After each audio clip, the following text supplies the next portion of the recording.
Rich, how did this all go down where Saleh was in the building earlier this week, then leaves, but now is indeed the next Jets head coach and has agreed in principle to a deal?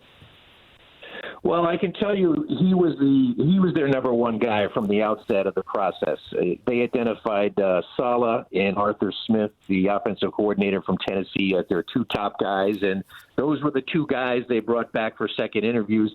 I think they were back to back. I think they almost passed each other in the hallway. Probably they were so close to each other. But I know a lot of Jet fans thought it was over when he left the building, Saleh, on Tuesday, or actually it was yesterday. And oftentimes that is the case. When you let a coach out of the building, usually you don't get him. But in this case, after the Arthur Smith interview, what happened was the Jets held some internal discussions today just to reassess. And at that point, they decided to make, their best pitch to Saleh, offered him the job. It's a 5-year contract, so that runs concurrently with what Joe Douglas has left on his contract. And so you have a GM and a coach who are aligned. So this was their guy. They're not settling here, and this is not a consolation prize. This was the guy they identified at the beginning of the process. And Rich, Eamon mentioned it when he introduced you. You've been part of this team for almost close to 2 decades, for more than 2 decades. Where does this hire rank for you? Where was this process like for you? Well, it was my top choice, too, at the beginning of the process. I wrote that this would be the best guy. You just never know, Janae. This guy has no head coaching experience, so it's always a little bit of a crapshoot. But what I like about him is that, he's got experience as a coordinator. He's been to a Super Bowl as a coordinator. He's a dynamic personality. I think that will be the thing it jumps out to Jets fans. He basically is the anti-Adam Gase because he's going to be more of a CEO-type coach. I think he's going to have the personality that galvanizes the locker room. He's not going to be focused on one side of the team. I think he'll connect with the players, and he'll connect with the fans, too. And I think that's important because Adam Gase did not connect with the fans. And so the Jets have a very he's basically a Pete Carroll clone, which is one of his mentors. You're going to get a very positive, upbeat, energetic guy who always sees the glass half full. The Jets tried Pete Carroll also, Rich, but that's a long time ago. I covered that one, too. Yeah, I know you did. That's why I brought it up for you. But the buzzword around sports, but certainly football now, is culture. As you mentioned, he's going to have to galvanize this locker room. What do you think, personnel aside? We can talk about Sam Darnold and the number 2 pick for months now, but what do you think is going to be his number 1 priority to establish his culture with a downtrodden team that's coming off a 2-win season?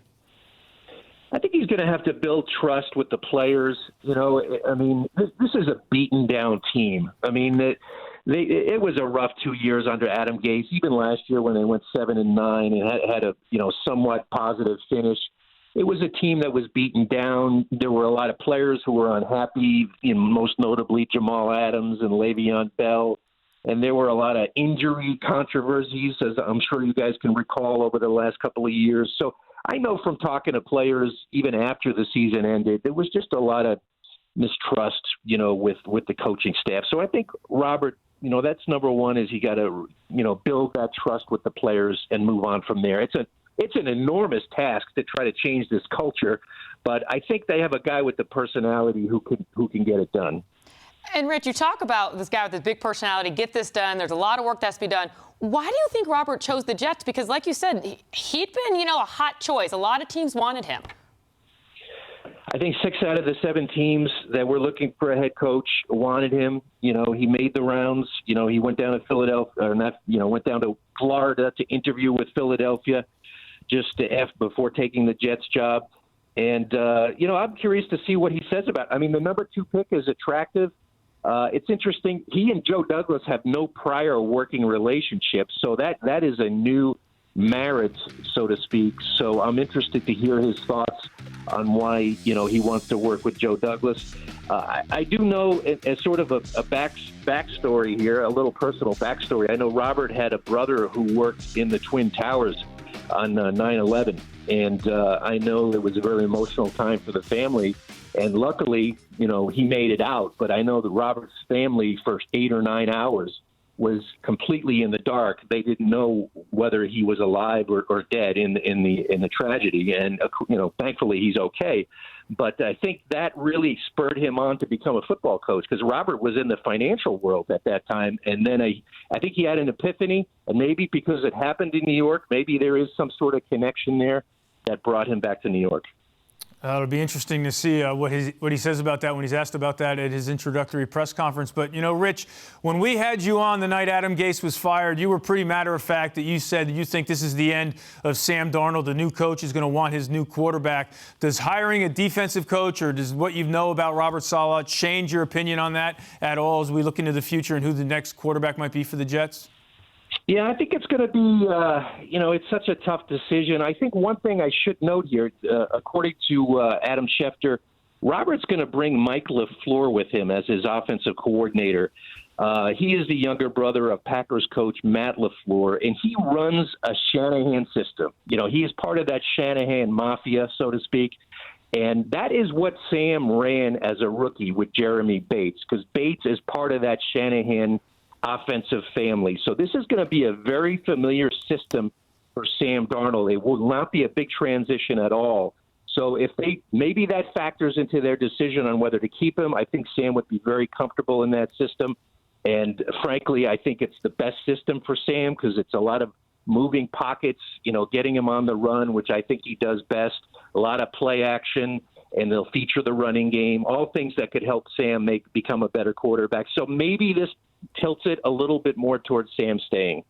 And Rich, you mentioned that GM Joe Douglas didn't have a relationship with Robert. What's the power structure going to be? Do we know yet? Is Robert going to report to Joe Douglas, or is they both going to report to Christopher Johnson? Janae, that's a great point. And I think Christopher mentioned last week that he was open to changing the structure.